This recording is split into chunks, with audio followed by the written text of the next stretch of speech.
En esta tranquila mañana de domingo nos hacemos algunas preguntas que son las que se hace toda la nación hace ya 2 días. ¿Dónde está ese ser? ¿Qué está tramando?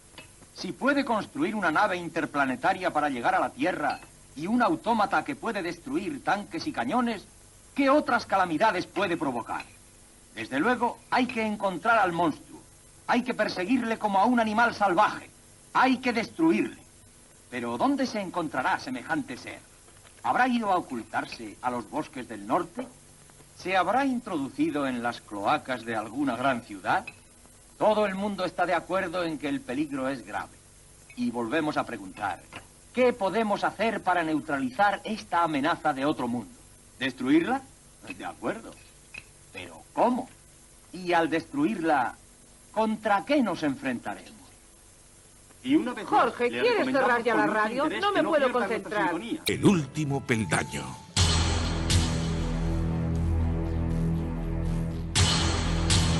El último peldaño. Dirige y presenta Joaquín Abenza.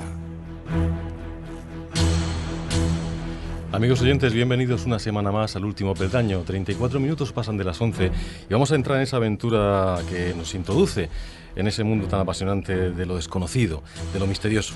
Y nunca mejor dicho, porque hoy vamos a hacer un homenaje a esas películas que algunos llamaron de serie B o de segunda categoría, pero que han quedado en la memoria mucho más intensamente que otras con mucho mayor presupuesto. Películas como Ultimátum a la Tierra, que escuchábamos esa pequeña introducción antes de comenzar el programa, o La invasión de los ladrones de cuerpos, o Enigma del otro mundo, o El planeta prohibido, o El increíble hombre menguante, La mosca, tantos títulos que seguramente están en la mente de los amigos de lo desconocido, de los amantes del misterio, sobre todo de los más aficionados a los ovnis. Una época en la que seguramente no habían tantos medios informáticos como ahora, una época en la que era bastante más complejo hacer efectos especiales, pero que desde luego lo que no faltaba era imaginación y buenos guiones. Películas que nos hicieron creer en unos misterios, en unas ilusiones. Algunas de ellas no eran tan sumamente ajenas a la realidad. Parece que a veces se puede esconder muchas verdades dentro de obras de arte. Ya lo hicieron anteriormente los grandes novelistas, ya lo hicieron también muchos de los grandes profetas de la historia. Pero, ¿qué ocurriría si en una obra cinematográfica, en una película, se intentasen introducir una serie de mensajes que a lo mejor no son tan lejanos a la realidad de unos fenómenos que podían estar ocurriendo, pero que nadie era capaz de hablar de ellos abiertamente? Algo así ocurrió con esta película que para muchos fue el comienzo del interés por el misterio de lo desconocido, La invasión de los ladrones de cuerpos. Supongo que no te molesta que haya venido sin haber pedido En hora. absoluto. ¿Qué te ocurre? Esta semana estamos con las apendicitis. Miles. Quizá gasto demasiadas bromas. Mis pacientes no van a confiar en mí ni cuando les recete una aspirina. Ahora, en serio, ¿qué te pasa? Se trata de mi prima. ¿Vilma? ¿Qué le sucede? Tiene, bueno, creo que tú lo llamarías una obsesión. ¿Conoces a su tío, al tío Ira? Claro, soy su médico. Pues a ella le ha dado por pensar que no es su tío. ¿Qué quieres decir? ¿Que no son parientes? No, cree que es un impostor o algo así. Alguien que se parece a Ira. ¿Tú le has visto? Precisamente vengo de su casa. Bueno, ¿y es el tío Ira o no es el tío Ira? Claro que lo es. Se lo he dicho a Vilma, pero todo es inútil. ¿Te importaría ir a verla y charlar con ella? Según Sally, tengo la tarde muy ocupada, pero ¿por qué no le dices que venga a verme? Lo intentaré.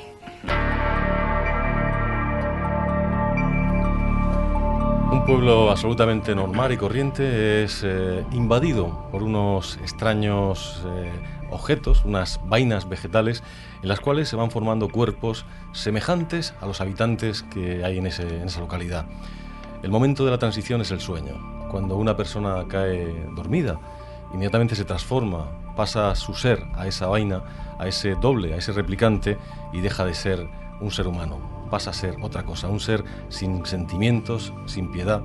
Así poco a poco se van extendiendo, se van metiendo en una población, hasta que solamente una persona queda consciente de que es de lo que está ocurriendo y tiene que salir a buscar ayuda al resto de la humanidad.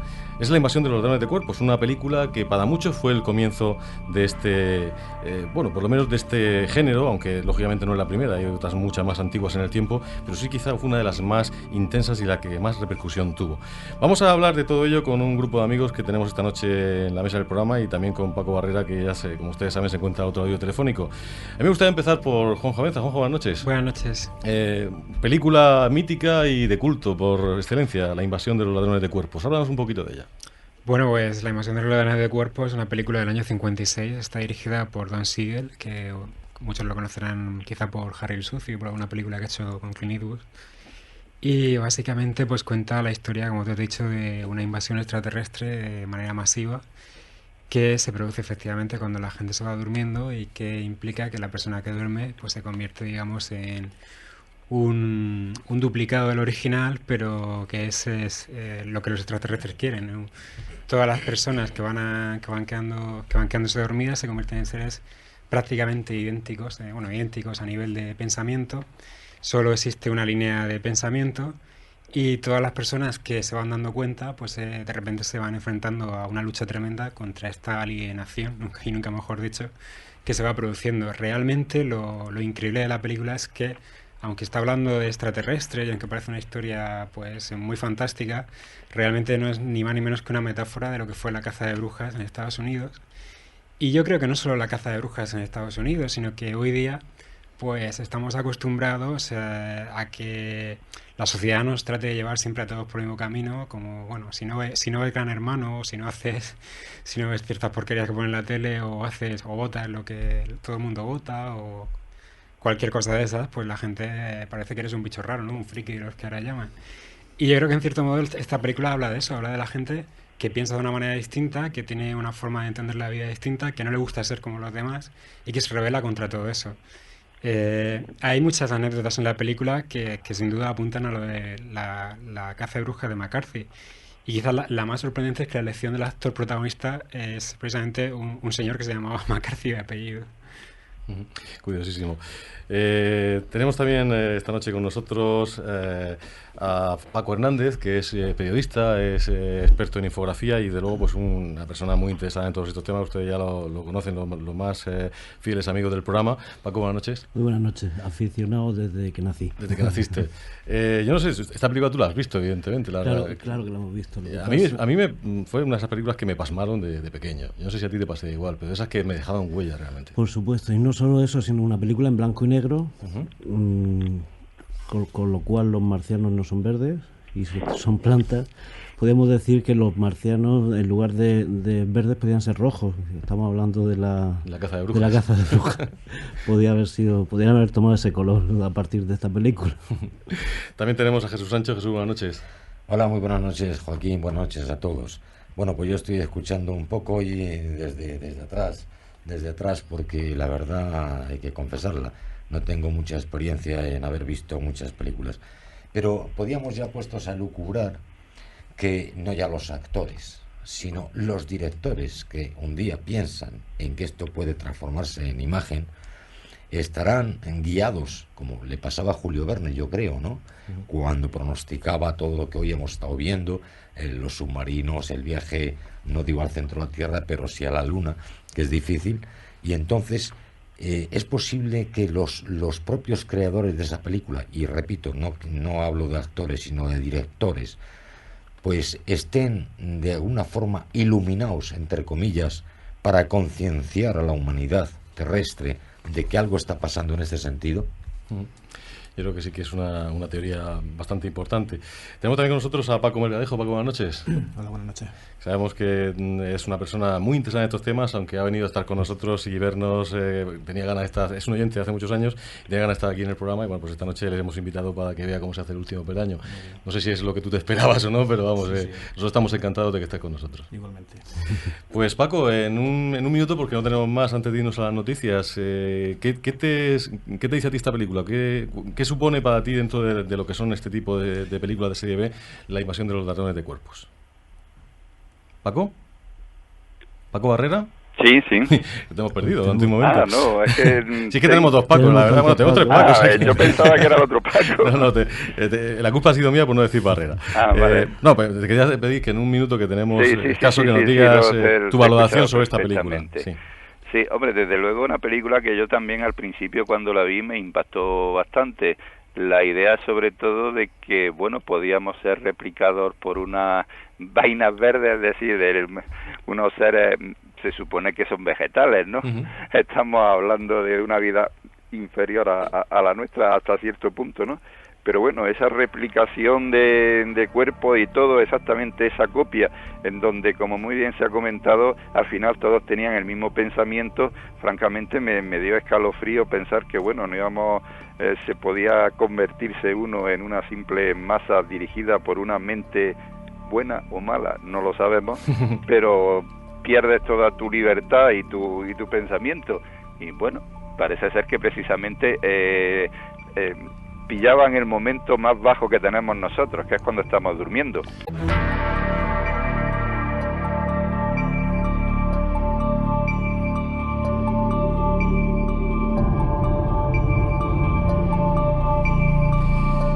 La invasión de los ladrones de cuerpos, una película absolutamente tremenda que vista en aquella época tuvo que ser todavía mucho más dura.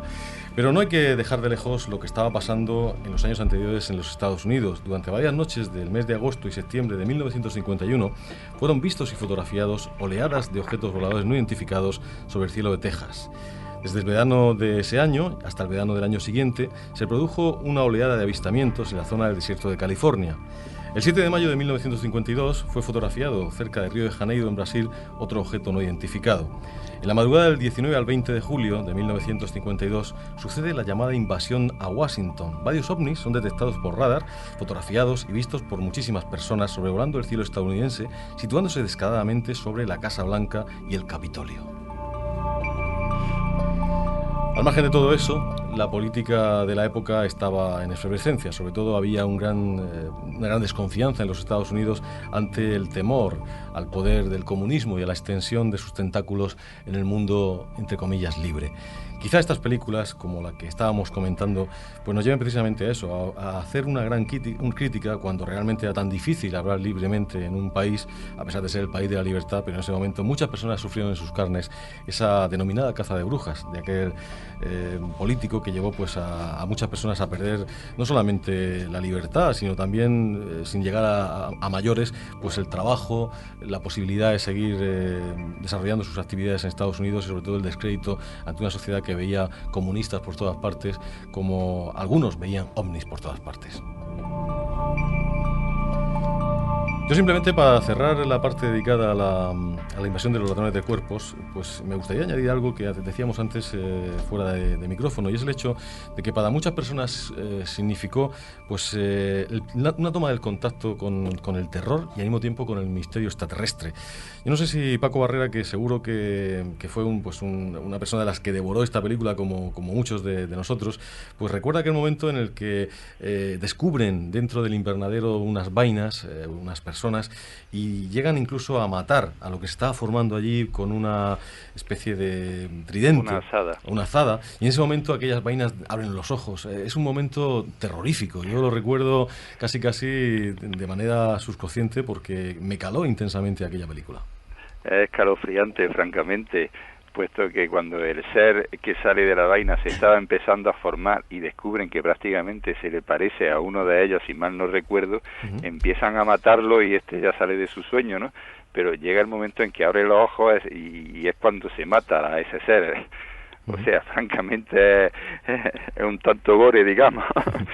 La verdad que sí. Incluso al final de la película, cuando parece que todo se ha arreglado, cuando parece que por fin le creen a este hombre, pues el hecho es que precisamente se da cuenta uno de que aquello se está extendiendo de una manera alarmante, que ya no hay quien lo pare. Al contrario, exactamente. Que estamos invadidos de una manera supersticia, pero están ya por todos lados. Sí, Juanjo quería decir algo. Sí. No, que el final tuvo que ser cambiado porque originalmente no era ese. Al final de la película, Pues el pobre hombre iba por en medio de la carretera diciéndole a todo el mundo, tú vas a ser el próximo, tú vas a ser el próximo. Pero la censura de la época decía que era un final demasiado trágico, ¿no? Y optaron por eso, que parecía que todavía... Sí, porque parece ser que hubo una época en el cine en el que no se podía terminar mal las películas, siempre tenía que ganar el bueno, ¿no? Y quizá una película como esta, donde los malos terminan ganando, pues no se podía admitir en ese momento, ¿no? No, es que en el cine hasta hace muy poco... La moral de la época siempre se ha intentado reflejar en las películas, y cuando el director o el guionista de turno ha intentado alejarse un poco, siempre la censura normalmente ha tomado cartas en el asunto. Pues Jesús, ¿recuerdas aquella historia de los ovnis sobre el Capitolio, aquellas famosas fotografías de las flotillas de ovnis? Incluso una declaración del propio Albert Einstein en el cual decía que no había que tomarlos como unos enemigos, que no había que dispararles rápidamente como estaba previsto, ¿no? Sino que había que esperar a ver quién eran y de dónde venían. Hace un momento se ha pronunciado aquí en la mesa una frase, ya que consta de 2 palabras, los malos. Y yo a estas alturas me pregunto si el cine de ciencia ficción ha favorecido al tema de extraterrestres o muy por el contrario lo ha deteriorado. Efectivamente, los malos, debido a estas películas, se asocian perfectamente con los extraterrestres. No es el momento, pero yo diría que ha habido una persona que todos, o algunos de los que estamos aquí conocemos, ya fallecido, Luis Jiménez Maruenda, en el que algunos supuestos extraterrestres, cuando había hecho un programa en Alicante sobre eso, los ladrones de cadáveres, pues parece ser que recibió una visita en la que se le conminó a no ir por esa línea de terror.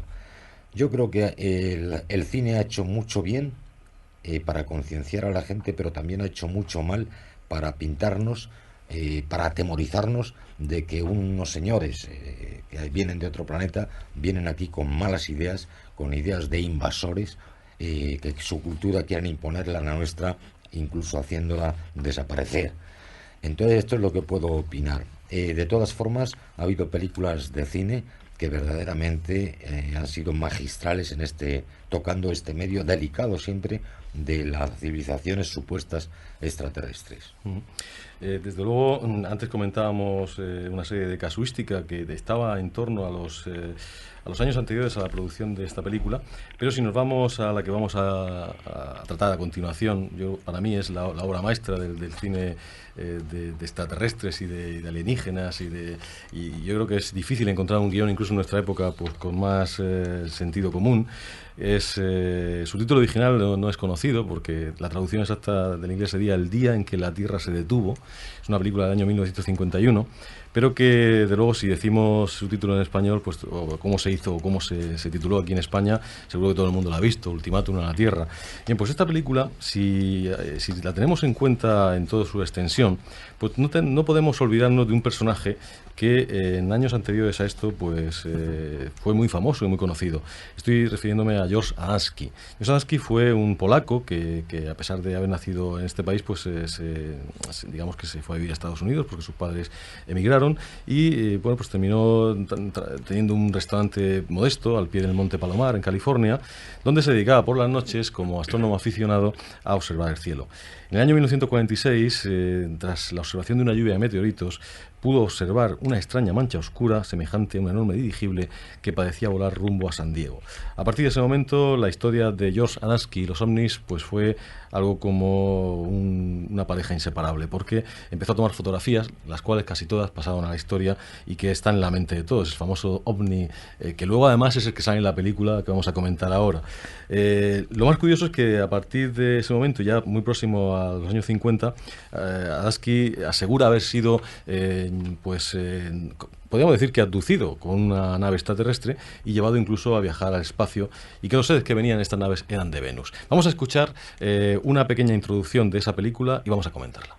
Hay cientos de preguntas que quisiera hacerle a usted. Yo quisiera explicar algo acerca de mi misión aquí. Esa era mi primera pregunta. Sabemos por nuestras observaciones que en este planeta se ha descubierto una rudimentaria fórmula de energía atómica y que se hacen experimentos de proyectiles cohetes. Sí, es cierto. Mientras se limitaron ustedes a luchar entre sí con esos primitivos tanques y aviones, no nos inquietó. Pero alguna de las naciones puede aplicar esa energía a naves interplanetarias, lo que originaría una amenaza para la paz y la seguridad de otros planetas. Y eso no podemos tolerarlo. ¿Cuál es exactamente su misión, señor Klaatu? He venido a advertirles que desencadenando un peligro, su planeta corre peligro. Un grave peligro. Vengo a ofrecer una solución. ¿Quiere usted ser algo más explícito? Lo que tengo que decir ha de ser oído por todos los interesados. Es demasiado importante para decirlo a un solo individuo.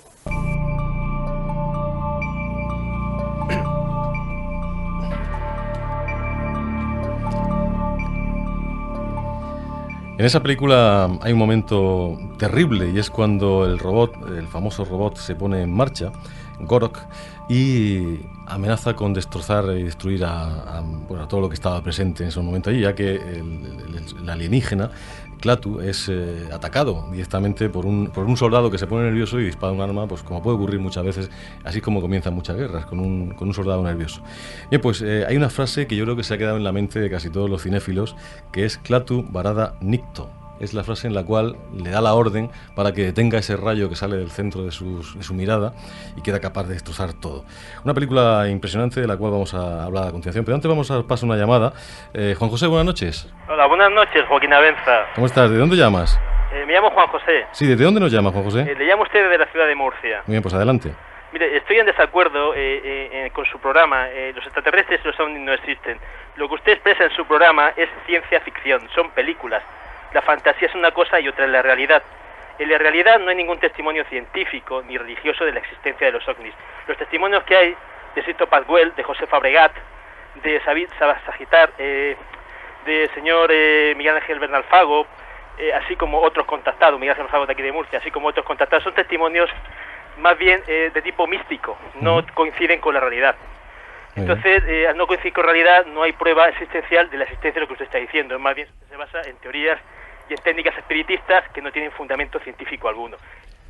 Muy bien, pues Juan José, muchísimas gracias. Me parece muy bien que se exprese usted de esa manera y tiene usted pues todo el derecho a estar, digamos, en esa posición.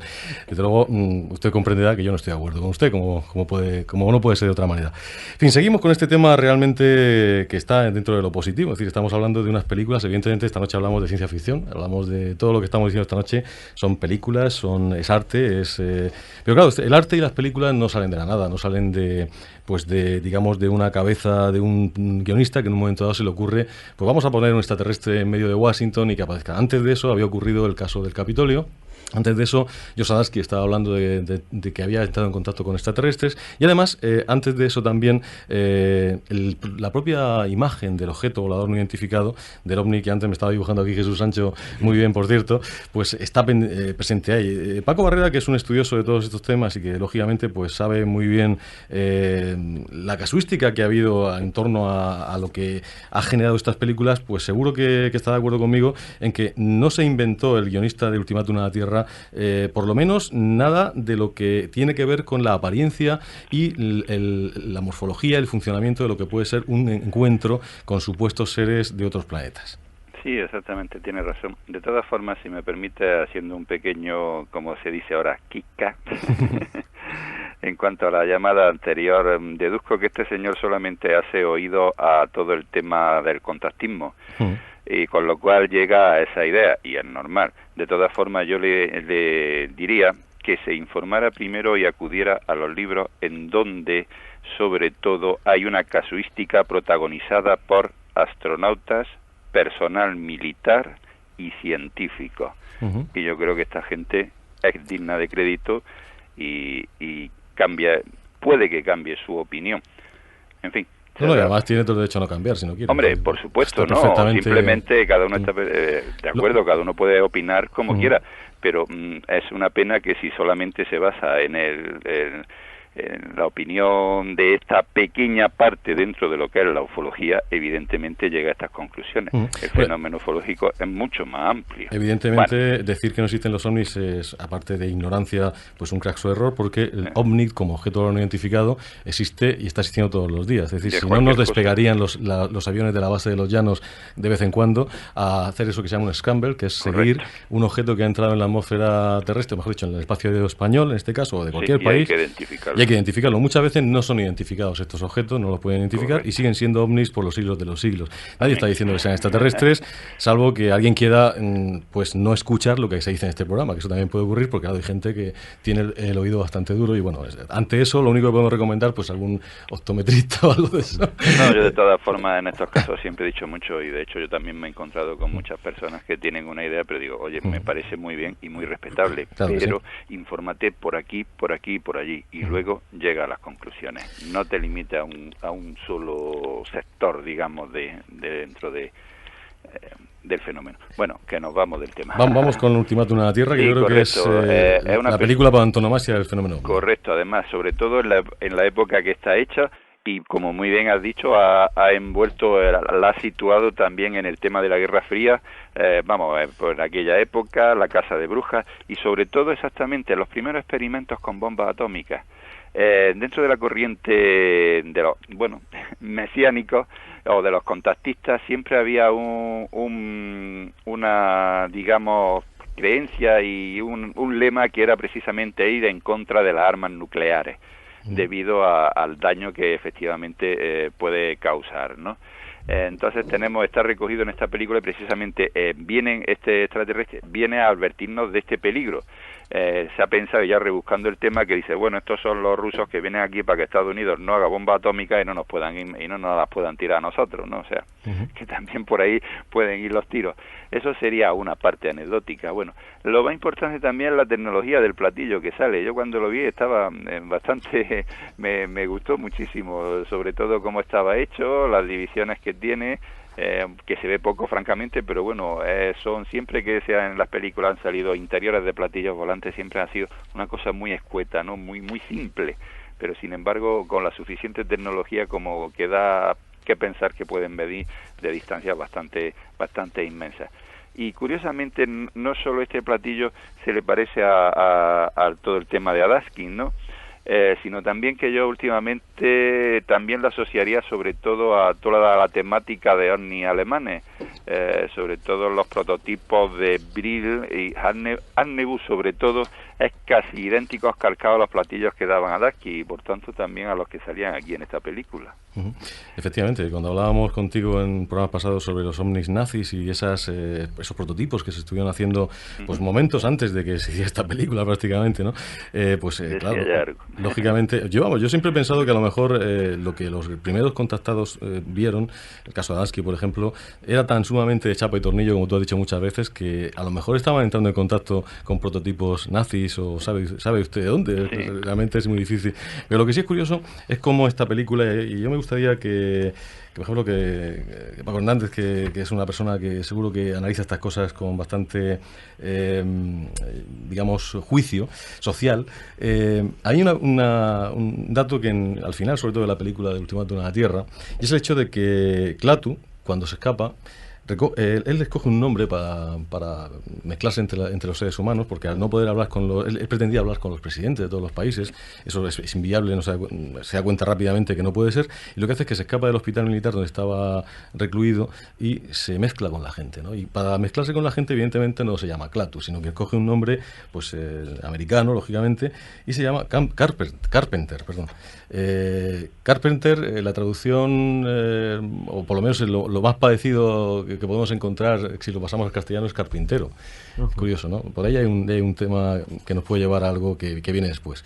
Y luego, si te das cuenta, él, en primer lugar, le hieren y luego le matan. Incluso llegan a matarle. Y tiene que ser resucitado por el robot que lo lleva dentro de la nave, desde la que sale para dar el mensaje final, el mensaje del ultimátum, es decir, o esto cambia o vais por el camino equivocado, y además os vamos a destruir, así de claro, y luego la nave se eleva y se va al cielo. Es decir, hay un paralelismo entre lo que podía ser un símbolo entre lo que podía ser la figura de este extraterrestre y un ser mesiánico. ¿Qué opinas de esto? Está claro. A mí me llama la atención, yo esta película personalmente no la recuerdo de mi infancia, pero me llama la atención el tipo de cine que podemos llamar como catastrofista, o de avisarnos de algo, de prepararnos. Son como... hay quien dice que, por ejemplo, recientemente hemos tenido una aluvión de películas relacionadas con caída de meteoritos a la Tierra, y hay quien afirma que esto es una maniobra para avisarnos. A mí me gustaría saber si existe algún estudio, si alguien se ha parado a pensar, a estudiar este tipo de producciones en el tiempo, si ha coincidido con algo que realmente haya supuesto un peligro en aquellos años. No sé yo hasta qué punto es cierto, es simplemente una teoría. Sí, porque, Juanjo, el cine americano de esa época no era inocente, es decir, era muy dirigido. A pesar de que habían grandes creadores muy libres, pero bueno, todo lo que había, la industria cinematográfica estaba en poder digamos, de los poderes fácticos. El cine, lo que pasa es que estaba muy controlado para que nunca se fuera de mano. Y sabemos que con el código Hays y con todas esas historias, pues en los años 50 a veces se rodaban películas de historias que realmente, si las analizabas bien y llegabas al fondo, eran bastante fuertes e incluso corrosivas. Pero siempre se hacía de una manera que el espectador, bueno, pues tuviese que llegar a una segunda lectura o llegar mucho más dentro para darse cuenta. Aquí en el caso de Ultimátum a la Tierra, yo lo que veo es que igual que en la película anterior se hablaba del comunismo y bueno, de la persecución de McCarthy y todo eso, aquí lo que veo yo es que se habla básicamente de lo que es, digamos, la supremacía moral de un país o de un planeta, o de una federación de planetas, como en este caso, que es una analogía a lo que, por ejemplo, hoy hace Estados Unidos, ¿no? Le está diciendo bien claramente al planeta Tierra que si se convierte en una amenaza, van a ser destruidos y van a ser atacados, y que prácticamente es lo que ahora mismo pues ocurre con Estados Unidos y seguirá ocurriendo, si no con Estados Unidos, con otros países o otros niveles. Y yo creo que hay también una cosa que es muy curiosa en esta película y que se vuelve a repetir muchos años después en otra película con extraterrestres, que es la aparición del niño, porque parece que cuando este ser no le hace caso a nadie, no le hacen caso a los políticos, no le hacen caso a los científicos, no le hace caso a nadie, es un niño el que media con él y el que le ayuda bastante. Y el final, si nos damos cuenta, es muy parecido al del extraterrestre.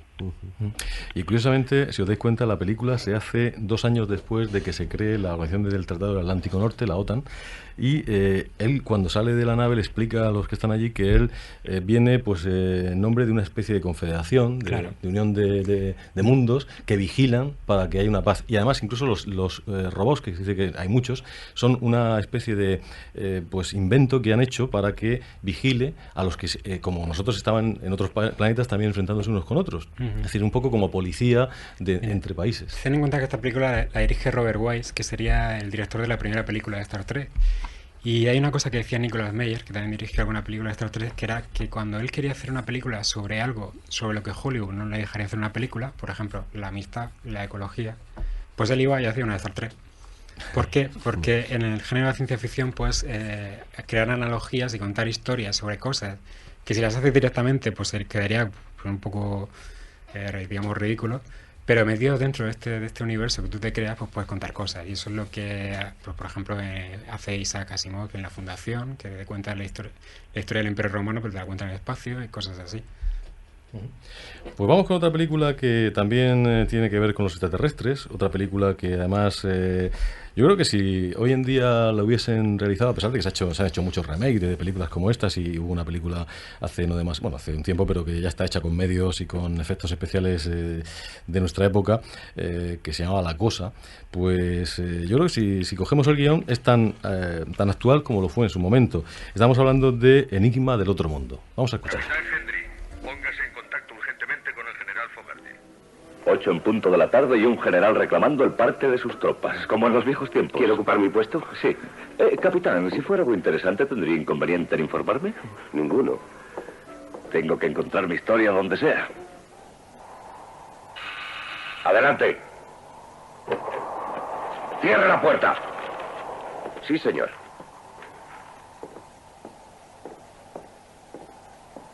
Buenas tardes, señor. Bueno, no se ha retrasado en venir. Hay pocos sitios para esconderse, señor. Acabamos de recibir un extraño mensaje de los científicos. Lo firma el propio Carrington. Dice, un avión no identificado acaba de estrellarse cerca de aquí. Por favor, envíen equipo de investigación. Muy urgente. ¿Qué cree que puede encontrar allí, pues, aparte de una chica guapa? No lo sé. ¿Falta algún avión nuestro? No. Canadiense tampoco. Podría ser ruso. Hacen muchos vuelos sobre el polo. Averígüelo. Salga enseguida. Sí, señor. Llévese un trineo y todo lo que crea necesario para el señor. Me agradaría que esta vez no se cargara los patines de aterrizaje. Fue un accidente inevitable. Sí, ya lo sé, ya lo sé. Estará usted de vuelta mañana por la noche. Sí, señor, y cerraré la puerta. Dígame lo que vea por allí. Aquí nadie me cuenta nada.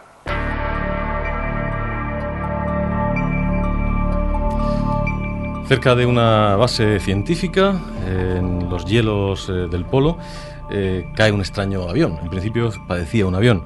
Cuando van los militares junto con los científicos a intentar averiguar de qué se trataba, se dan cuenta de que aquello no era un avión. Su forma no era de avión, su configuración no lo era. Y lo que es más extraño, dentro de esa nave había un ser que además estaba congelado. El ser es llevado a la base y, curiosamente, para evitar la visión de aquel ser, el guardia, el centinela que queda custodiando el ser congelado, le coloca encima una manta eléctrica, con la mala fortuna de que la manta eléctrica está conectada y empieza a descongelarse el bloque de hielo.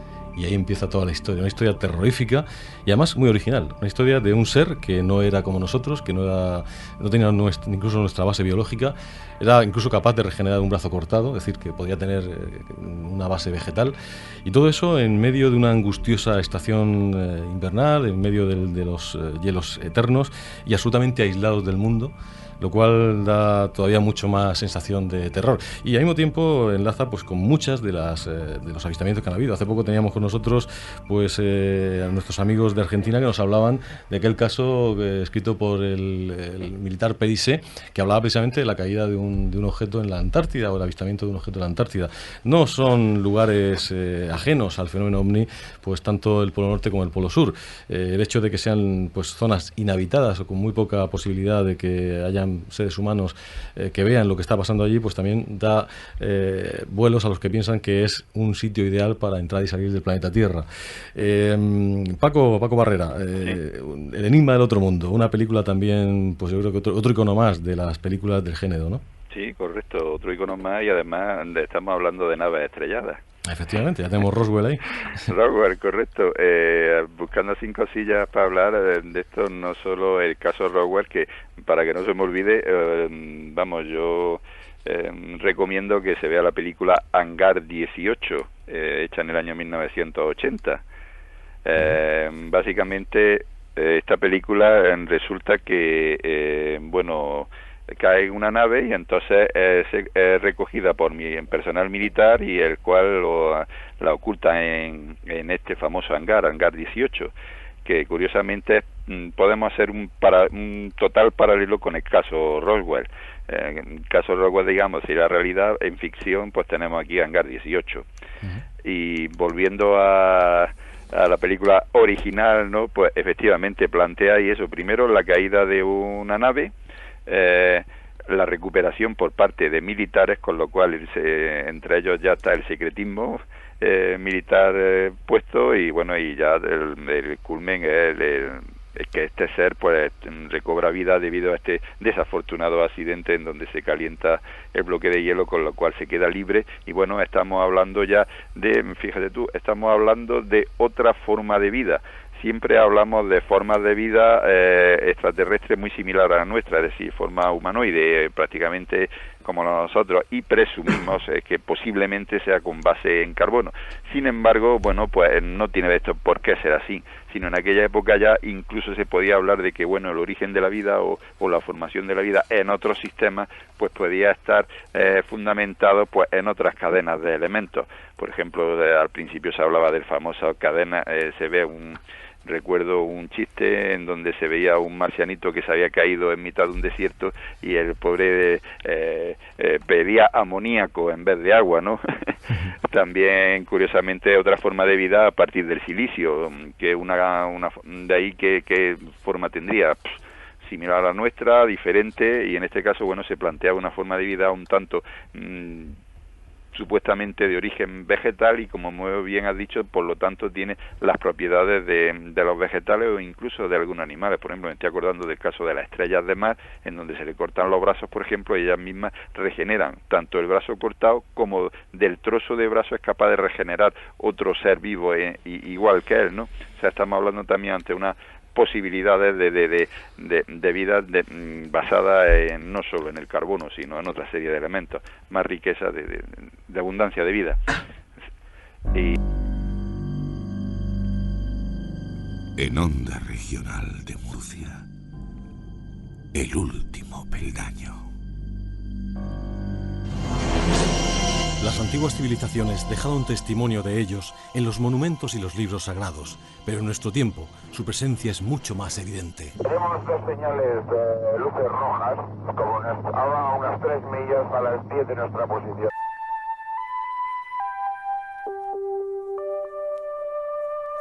Un año más vuelve la aventura. Gran Noche de los OVNIs 2008, la más amplia operación de vigilancia de los cielos a la búsqueda de lo desconocido.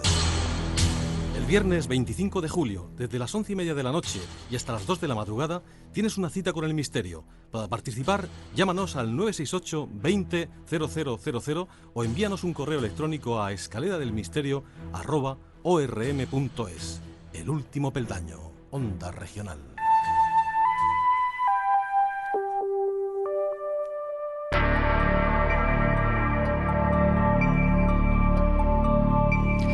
El enigma del otro mundo, como su traducción literal podríamos decir, la cosa del otro mundo. Es una película del año 1951 y nada más y nada menos que de Howard Hawks, ¿no, Juanjo? Bueno, hay mucha polémica sobre eso porque hay quien dice que, bueno, es el productor, eso sí, pero hay quien dice que la dirigió él y oficialmente la dirigió Christian Nyby, así que no está muy claro. Lo que sí es curioso es que casi todas las películas de las que estamos hablando esta noche han tenido versiones posteriores. Y algunas, incluso como en el caso antes de La invasión de los ladrones de cuerpos, han llegado a tener hasta 3 versiones posteriores. La última del año pasado, de Invasión, con Daniel Craig y Nicole Kidman. Esta en concreto tuvo una versión en el año 82, que se llamó La Cosa aquí en España, y que para mucha gente es incluso mejor que esta. Básicamente es exactamente la misma historia, pero ahí sí que se ve al monstruo con muchísima claridad. Y bueno, yo creo que ambas películas son muy intensas y yo creo que no me extrañaría nada que en los próximos años volviera a salir otra versión, porque estas películas son cíclicas, cada X tiempo una nueva versión. Pues fíjate, a mí yo creo que el acierto que tuvo Howard Hughes o Christian Nyby fue precisamente el que el monstruo no se viese prácticamente, porque justamente recuerdo aquella escena final donde se supone que lo electrocutan y se colocan todos en un pasillo, le ponen una serie de alambres y le dan en el suelo para que el ser pase por ahí y le hace una descarga eléctrica. Bueno, pues lo más terrorífico de esa escena es que es el único momento en el que parece verse el monstruo entero. Mientras tanto, todo es oscuro, es un poco como Alien, el octavo pasajero, que hasta que al final tú no ves ahí realmente de qué se trata. Eso es lo que da más miedo, ¿no? Me parece mucho más acertado eso que no en La Cosa, bueno, aquello cuando la cabeza, cuando le salen las patas, bueno, aquello es algo que es muy espectacular desde el punto de vista de los efectos especiales, pero a veces puede dar incluso más bien risa. Eso es lo bonito del cine antiguo. Que la falta de medios agudizaba la imaginación no solamente de los directores, sino de los espectadores. O sea, que lo que no podían representar lo veíamos nosotros por nuestros propios medios. Bien, y para los que creen que las películas de esta época y de lo que llamaban género B o clase B, pues eran películas de bajo nivel cultural, pues lo que ahora vamos a escuchar es un fragmento de una película que está basada nada más y nada menos que en una obra de Shakespeare. Mucha gente pues no lo sabe, pero tanto la literatura clásica como los autores más consagrados han escrito ciencia ficción y lo han hecho de una manera magistral, como no podía ser de otra forma. Bien, pues El planeta prohibido se basó en una obra de Shakespeare, La tempestad, como hemos dicho, y además pues era la primera vez en la que podíamos incluso decir que la parapsicología y otro tipo de fenómenos entraban en marcha junto con la robótica y con la tecnología de un siglo pues muy lejano, en el cual los ovnis ya no llevaban extraterrestres, sino que llevaban seres humanos que iban buscando planetas. Vamos a escuchar un fragmento del Planeta Prohibido. En la última década del siglo XXI, hombres y mujeres alunizan en nuestro satélite. Hacia el año 2200 se alcanzan todos los planetas de nuestro sistema solar. Poco después llega el descubrimiento del hipervehículo, con el cual se logra alcanzar la velocidad de la luz, que más tarde es rebasada. Y así finalmente la humanidad da comienzo a la conquista y colonización del inmenso espacio. El crucero espacial Planetas Unidos C-57D, que hace más de un año partió de su base terrestre, se dirige en misión especial a la constelación que encabeza la estrella de primera magnitud, Altair. Esto nada más y nada menos que el año 1956 y con una introducción, o sea, es, digamos, la primera secuencia de la película, donde vemos pues a un Leslie Nielsen muy desconocido, absolutamente en un papel que después no lo hemos vuelto a ver nunca más así, y es curioso, ¿no? Ahora cuando lo ves te acuerdas de Agárralo como puedas y toda esa serie de secuelas cómicas en la cual él se ha especializado posteriormente, y a uno pues le cuesta un poco de trabajo verlo en papel serio, como es natural, pero la película es una película seria, una película que a pesar de ser de ciencia ficción pues trata temas realmente bastante profundos. ¿Cuál es tu valoración, Paco Barrera, de esta película? Esta película es uno de mis iconos y lo digo porque que yo recuerde fue la segunda película de ciencia ficción que he visto yo en mi vida. La primera fue una que se llamaba, aquí se tradujo como Los Dralaks contra los Alaks, en realidad el título original es El Doctor, se me ha olvidado ahora, bueno, total, pero era dentro del género clásico de guerra entre buenos y malos. Y tenía, una cosa muy curiosa, que era precisamente el hecho que en esa película Los Dralaks contra los Alaks, era el Doctor Dalek contra los Dralaks, se tocaba el tema de las dimensiones, puesto que la nave en donde supuestamente se fueron del planeta Tierra a este otro planeta donde estaba esta civilización, resulta que era exteriormente se veía una cabina telefónica, pero interiormente se pasaba y aquello era inmenso, era como un salón de Versalles más o menos, donde estaba plagado de instrumentos científicos y tal. Bueno, pero volviendo a la segunda, que he dicho como es la segunda que vi en mi vida, que fue El Planeta Prohibido, a mí me impactó bastante y ni que decir tiene que está hecha en color, dejamos un tanto de blanco y negro, pero efectivamente es una película genial, donde se trata, primero la robótica, el famoso robot Robin que sale por ahí, un compañero fastuoso para la gente que estaba allí en el planeta, ¿no? Segundo, se descubre la gran civilización que había en este planeta a través del Doctor. Precisamente una de sus cosas es este robot era algo así muy usual en ellos, una cosa muy muy corriente. Sin embargo, yo recuerdo la escena en donde se ven que se meten en una especie de tren lanzadera y francamente el núcleo del planeta estaba horadado de maquinaria de esta civilización que existió allí en ese planeta, en el planeta prohibido, digamos, en Altair, y aquello denota que estamos hablando de una civilización muy superior. Evidentemente una gran imaginación para el guionista de plantearnos ya estas civilizaciones tecnológicas tan adelantadas a nosotros. Y habría que analizar mucho más, pero creo que nos come ya el tiempo. Sí, la verdad es que como siempre el tiempo es nuestro mayor enemigo. Sí. No sé si alguno de vosotros queréis añadir algo más. Yo creo que El Planeta Prohibido es una obra también de culto, lógicamente. Suscribo todo lo que ha hecho Paco Barrera, pero además yo creo que introduce, y lo decía antes, temas que van más allá incluso de lo que es la ciencia ficción clásica. Es decir, empiezan a hablarse de temas casi paranormales, ¿no, Juanjo? Porque lo que este hombre era capaz de hacer, el padre de la chica, los dos únicos habitantes vivos que quedaban en el planeta, pues era proyectar sus propios miedos y construir, a través de la energía que generaba el propio robot y generaba el sistema, construir pues un monstruo que era el que realmente les iba a destruir. Sí, había un misterio allí que no sé si exactamente estaba en la obra de Shakespeare de alguna manera. No, sí, el miedo. De alguna manera la analogía del miedo, claro, efectivamente.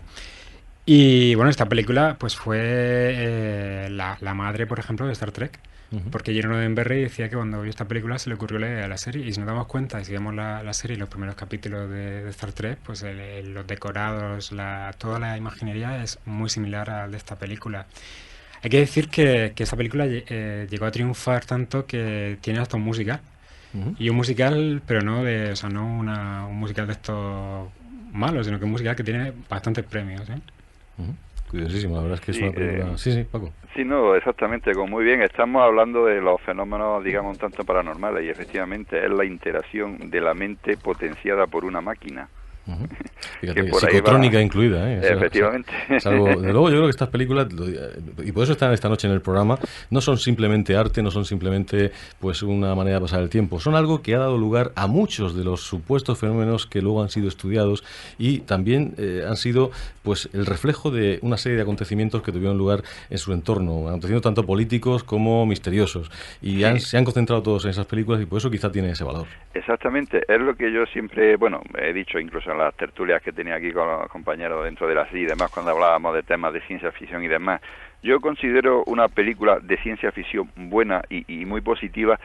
Son todas aquellas, llámalas de serie B, llámalas actuales, como sea, pero que están basadas en una hipótesis científica o un desarrollo de alguna idea de una civilización o de algo, pero siempre es desarrollar, ilustrar esta hipótesis. No es limitarnos a la guerra entre la humanidad y un monstruo, que es lo típico que nos tienen acostumbrados o estábamos acostumbrados, ¿no?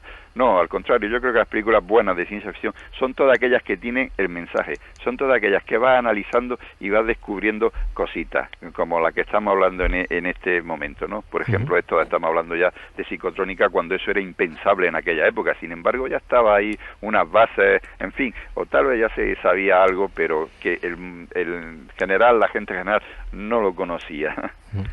Pues saltamos del año 56 al año 57 y nos volvemos otra vez a blanco y negro, yo creo que con mucho acierto además. Esta película que vamos a comentar ahora, si no hubiese sido en color, a lo mejor no hubiera sido tan impactante. Y estamos en un barco en medio de la nada, del océano, una pareja que se encuentra pasando las vacaciones. En un momento dado ellos están tomando el sol, la chica baja, se mete dentro del barco a coger algo y el chico se queda solo en la cubierta, y en ese momento penetran en una nube radioactiva, una nube que le deja sustancias fosforescentes sobre su cuerpo. Al cabo de un tiempo, de muy poco tiempo, la ropa empieza a venirle grande, ya que el hombre empieza a hacerse cada vez más pequeño. El increíble hombre menguante. Si había otras nubes radioactivas, flotando a través de los mares y los continentes, me seguirían otros seres humanos a este mundo nuevo. Qué próximos están lo infinitesimal y lo infinito. De pronto comprendí que en realidad eran los dos extremos de un mismo concepto. Lo increíblemente pequeño y lo increíblemente grande se encuentran en un momento dado para cerrar un gigantesco círculo. Sentí como si pudiera abrazar el cielo, el universo, infinitos mundos. El maravilloso tapiz tejido por Dios se extendía sobre mí en la noche.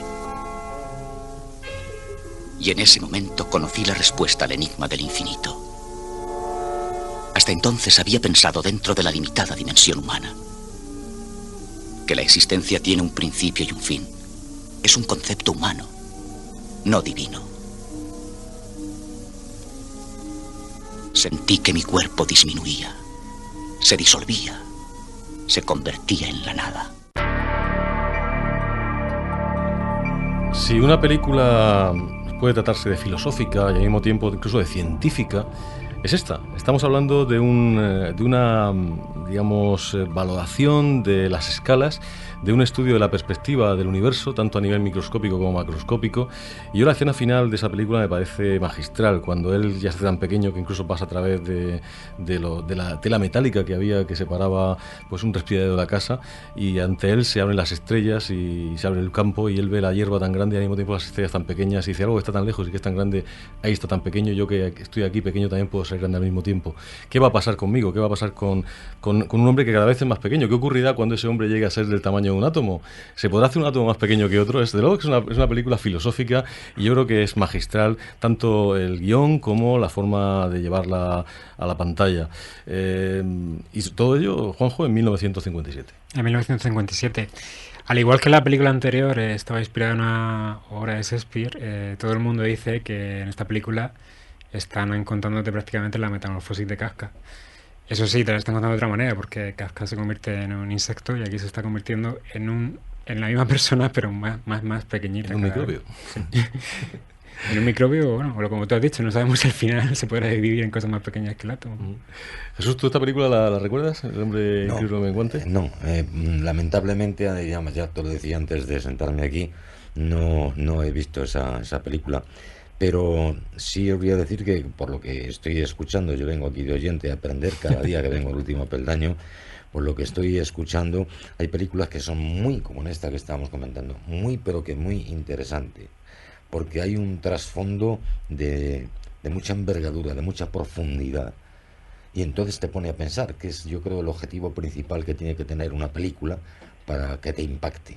O sea, que no se te quede simplemente qué bonita película o qué mala película, sino que haya un mensaje subliminal que te hace pensar durante muchos años. Es que lo que acabamos de oír al personaje ahora mismo, tú no lo puedes oír en una película de la de Bicho o la de Terraformación o la de Monstruito de turno. Claro, esto va más allá. Porque Paco Hernández, hasta películas como La Guerra de las Galaxias, que es mucho más posterior, lógicamente, aquí lógicamente mucho más comercial también, pero también tienen mensajes que van, por ejemplo, el tema de la fuerza, el tema de la concentración, de tener todo ese tipo de cosas. Esto está ahí en esas películas. Está claro que todos son metáforas de algo mucho más superior, más importante. En el caso de esta película, que yo sí recuerdo, cuando era pequeño, y que me impactó tanto que yo creo que me aficionó no al cine, sino yo quería ser director de cine y quería hacer una película. Y fue inspirada en esta película, me acuerdo, yo tendría pues 12 o 13 años. La película se llamaba Pseudomorfosis, imagínate por dónde van los tiros, y se trataba de lo que ahora hacemos con el Google Earth, de subir desde arriba y llegar hacia abajo hasta meternos en el ojo de una persona y que luego ese ojo vuelve a ser moléculas que vuelve a parecerse al universo. O sea, todos son metáforas que te hacen pensar. Como lo pequeño al mismo tiempo es muy grande. Sí. Paco Barrera, dime. No, que efectivamente creo, no he visto yo esa película, pero que me da la impresión de que es como el increíble oro en menguante. Claro. Exactamente, vamos partiendo de un universo gigantesco, llegar a lo mínimo cuando descubrimos que dentro de ese mínimo hay otro universo. Así de pronto pensaba en la tabla de Esmeralda, ¿no? Lo que es arriba igual a lo que es de abajo. Sí, señor. No, y además, eso por la parte filosófica, pero si te vas a la parte científica, las potencias de 10. Hay un libro famosísimo que es Fotografías, que se llama Potencias de 10, que vas viendo, digamos, la Tierra, vas bajando, llegas a un momento que ves una persona allí, se te pasas en la mano de la persona, amplías las células, los átomos, etcétera, y acabas igual que empiezas, porque el universo macroscópico de las galaxias se parece muchísimo al universo microscópico de los átomos y las moléculas. Perdón que interrumpa, pero es que estoy viendo que estamos a las 0:59 y me imagino que estamos a punto de terminar. Nos va a quedar una película que le vamos a pedir a Javi que nos permita un minuto para comentarla también. Dinos lo que quieras sobre esta y ya pasamos a la simplemente que siguiente. estamos hablando de películas, pero hay una serie muy importante en televisión que se echó y que me gustaría que por lo menos nombrarla, ya que no da tiempo de hablar de ella. Por supuesto. Esta serie se llama Los Invasores. La serie fue del año 67 y constaba de unos 43 capítulos. Bueno, es la famosa serie en donde se ve que dice Roy Tiner ha visto Los Invasores, en fin, que eran estos señores que tenían los deditos, el dedo meñique tieso y bueno, y por ahí se descubría. Pero bueno, lo importante es que esta serie, para mí, es fundamental compararla con toda la historia del fenómeno OVNI. Todos los acontecimientos que salen dentro de la casuística OVNI los encontramos antes de que hubieran sucedido en la realidad en esa serie. Me estoy hablando, por ejemplo, de los implantes, con los gobiernos, en fin. Y corto porque ya he escuchado las señales horarias. Pero por lo menos que la gente la conozca, Los Invasores. No queremos acabar el programa, porque lógicamente hay cientos, no sé si miles, pero sí que hay muchísimas películas que lógicamente se merecerían ser tratadas, se merecerían que hablásemos de ellas, porque todas tienen algo que ver con los misterios que tocamos cada semana en El Último Peldaño. Pero sin duda, yo no quiero acabar el programa y por eso es por lo que le pido permiso a Javier para poder acabar con esta película que para mí es el compendio de lo que fueron todas las demás. Es una película mucho más reciente, del año 1982, su director fue Ridley Scott, y para mí es la película que permite entender todo lo que las anteriores películas influyeron en ella y influyeron, por supuesto, en los que siempre hemos sido amantes de estos temas. Es nada más y nada menos que Blade Runner. Y con Blade Runner, con una escena para mí sublime, poética, maravillosa, vamos a terminar el programa. Yo les recomiendo que la escuchen incluso con los ojos cerrados. Imagínense la escena. El replicante, el Nexus que va contra el que está luchando el Blade Runner, la policía que acababa con los robots biológicos que se hacían para precisamente trabajar y llevar los trabajos pesados de la humanidad y que tenían una vida limitada, 2 años, y cuando llegaban esos 2 años morían. hay uno que no quería morir, que quería, como cualquier ser humano, saber cuál era su origen, cuál era su final, cuál era su propósito en la vida. Y ese hombre que además era, o ese robot que era tan fuerte y tan potente, en un momento dado pues logra lógicamente abatir al policía, al humano, entre comillas lo de humano, que le va siguiendo, y lo tiene colgado de una viga. Ese hombre está a punto de caer y mientras tanto el robot le está mirando y le está diciendo, pues este es el final de tu vida. Ese es el momento en el que el robot toma conciencia de que él está a punto de morir y que con su muerte es suficiente. Y entonces atraviesa su mano con un clavo para sentir dolor y tener adrenalina suficiente como para poder hacer su último acto. Ese último acto consiste en salvar la vida de quien le iba a matar, de quien iba a acabar con él, del policía que estaba colgando allí en esa viga.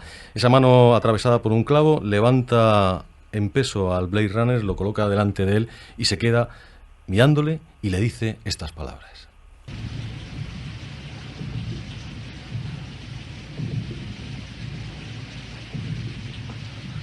Yo he visto cosas que vosotros no creeríais. Atacar naves en llamas más allá de Orión. He visto rayos de brillar en la oscuridad cerca de la puerta de Tannhauser. Todos esos momentos se perderán en el tiempo. Como lágrimas en la lluvia. Es hora de morir.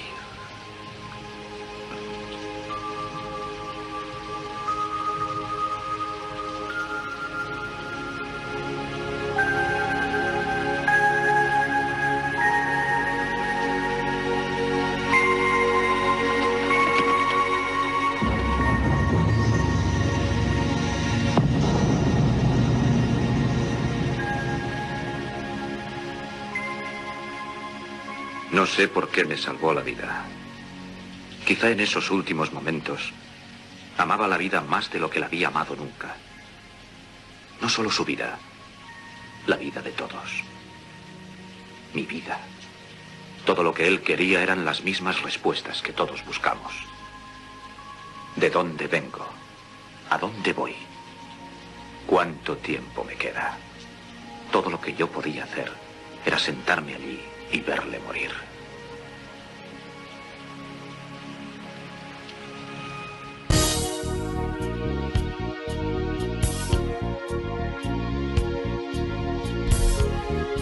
Es la culminación, bajo mi punto de vista, de la ciencia ficción. No se puede hacer nada más sublime, nada más intenso, nada más profundo. Está la esencia de la humanidad, la esencia de toda nuestra existencia. Blade Runner, para mí, a lo mejor soy subjetivo en esto, lo reconozco, para mí la película de ciencia ficción. Paco, ¿qué opinas de esto que te acabo de decir? Genial. Es una de las máximas, junto con 2001, Una Odisea Espacial, esa y Blade Runner son dos películas de ciencia ficción que no deben de faltar en ningún aficionado a estos temas. Ojo, porque Blade Runner es precisamente eso, es todo lo que han tocado las demás películas, pero además con un contenido filosófico, sí. Yo creo que es fantástico. Como ninguna otra película de ciencia ficción. Le han llamado el Casablanca de la ciencia ficción por el contenido que tiene también con la relación con Rachel y todo eso, pero es que aparte de eso, todo lo que lleva detrás de ciencia ficción, de psicología, de filosofía, de teología, en la película es impresionante. Quizá lo mejor es cuando uno se da cuenta que no queda muy claro en la película, pero sí en la novela sueñan los androides con ovejas eléctricas, que es de Philip K. Dick. Pues la novela que da origen a esta película, cuando uno se da cuenta, y también el propio Ridley Scott lo confiesa, de que el propio Blade Runner, el propio protagonista, el que hace Harrison Ford magistralmente, pues es también un replicante.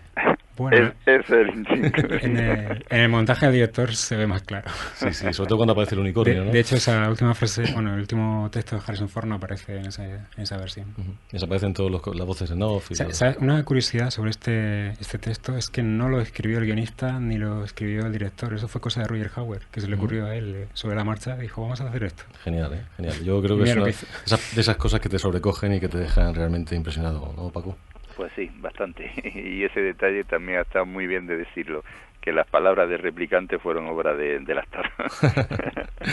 Paco Hernández, ¿qué opinas de Blade Runner? Bueno, yo agradeceros a que me hayáis invitado esta noche. Se me ha abierto el apetito por recuperar este cine y a partir de mañana estoy como loco buscando dónde encontrar para refrescar la memoria.